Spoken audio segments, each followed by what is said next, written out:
Si vous suivez la chaîne depuis longtemps, cette petite voiture, vous la connaissez probablement déjà. Cette Tacoma, c'est l'un des projets qui a lancé toute cette aventure. Je l'avais entièrement démontée avec l'objectif de la restaurer complètement. Et à un moment, j'étais même arrivé à un stade où énormément de pièces avaient déjà été préparées, peintes et étaient quasiment prêtes à être remontées. Sauf qu'entre-temps, il y a eu la tempête. Le cabanon dans lequel j'avais stocké toutes les petites pièces s'est retourné. Le châssis qui était partiellement remonté était resté dehors sous une bâche. Et au final, énormément de travail que j'avais déjà fait était abîmé.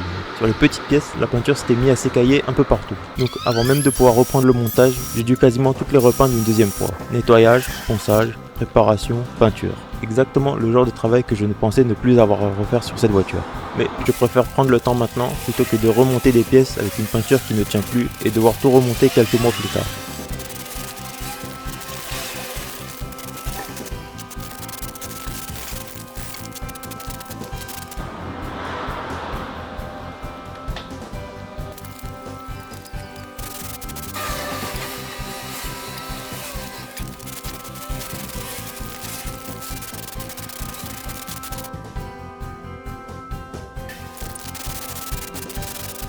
Une fois toute cette petite pièce repeinte, normalement j'étais enfin prêt à commencer le remontage sur le châssis. Sauf qu'en revenant dessus, je me rends compte d'un truc que je n'avais pas remarqué vraiment avant. De la rouille est réapparue à plusieurs endroits. Et là, je me retrouve avec un choix. Soit je reprends simplement les quelques endroits touchés, je mets de l'anti-rouille, un peu de peinture par-dessus et je continue le remontage. Soit je redémonte tout et je repeins complètement le châssis. Évidemment, la première solution aurait été beaucoup plus rapide et après avoir repeint toutes les petites pièces une deuxième fois, je n'avais pas spécialement envie de recommencer encore quelque chose qui avait déjà été fait. Donc pendant quelques jours, j'ai vraiment hésité. Mais finalement, je me suis dit que quitte à restaurer cet Tacoma, autant essayer de repartir sur quelque chose de plus propre, plutôt que de faire quelques retouches maintenant et de regretter ma décision plus tard. J'ai donc décidé de tout repeindre. Je vais redémonter les trains roulants avant et arrière pour retrouver quasiment le châssis nu. Puis j'ai poncé l'ensemble pour retirer ce qui ne tenait plus et repeindre correctement toutes les zones où la rouille était apparue.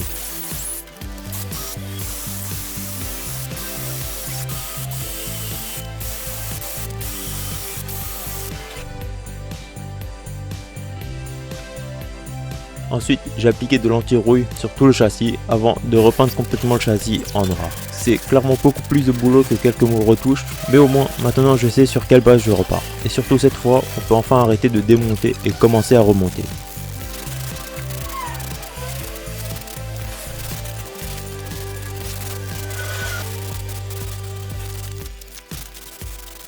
D'ailleurs, petite parenthèse avant de continuer, actuellement environ 93% des personnes qui regardent mes vidéos ne sont pas abonnées. Donc si vous aimez suivre ce genre de restauration et surtout si vous voulez voir jusqu'où je vais réussir à emmener cet Tacoma, pensez à vous abonner.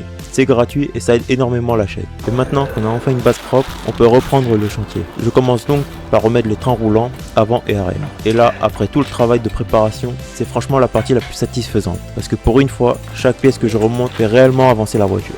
Tant que tout est encore facilement accessible, j'en profite aussi pour installer des nouveaux amortisseurs. Les anciens avaient fait leur temps, donc tant qu'à refaire le châssis, autant repartir avec des amortisseurs neufs. À ce moment-là, je remarque absolument rien de particulier. Je les monte, tout semble aller correctement, et je continue.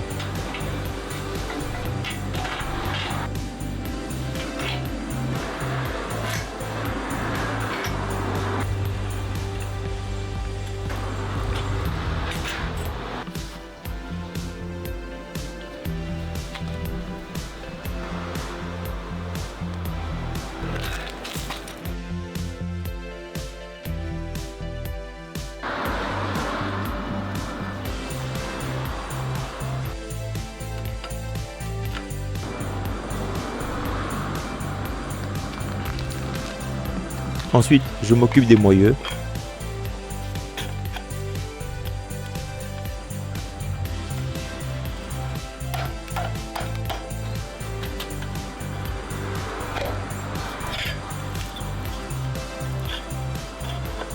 Sur l'un d'entre eux, j'ai un problème. J'avais retiré le roulement et je n'avais pas encore les pièces définitives pour le remonter correctement. Comme aujourd'hui mon objectif est uniquement d'avoir le châssis assemblé et posé sur ses roues, je fabrique donc une pièce provisoire avec un réducteur en PVC pour maintenir le moyeu en place.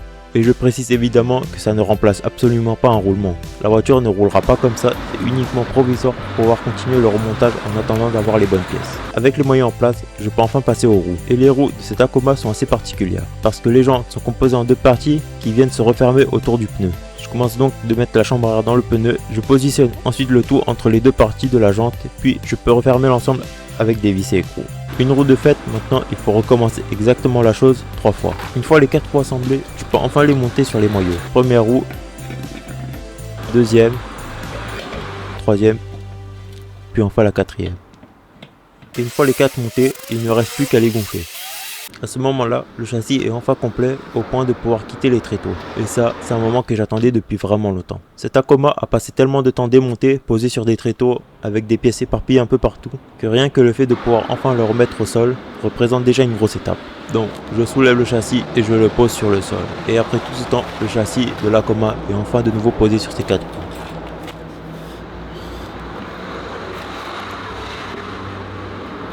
Et franchement, rien que de l'avoir comme ça change complètement la perception du projet.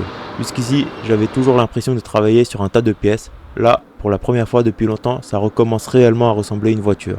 À la base, mon objectif pouvait presque s'arrêter là. Mais maintenant que le châssis est enfin sur ses roues, la carrosserie est juste à côté. Et forcément, j'ai envie de voir ce que ça donne. Donc, je décide de remettre la caisse sur le châssis. Et ça faisait très longtemps que les deux parties de cette voiture n'avaient pas été réunies. La carrosserie est encore loin d'être terminée. Elle est sale, elle est abîmée. Il reste de la fibre à reprendre et énormément de préparation avant de pouvoir parler de restauration terminée.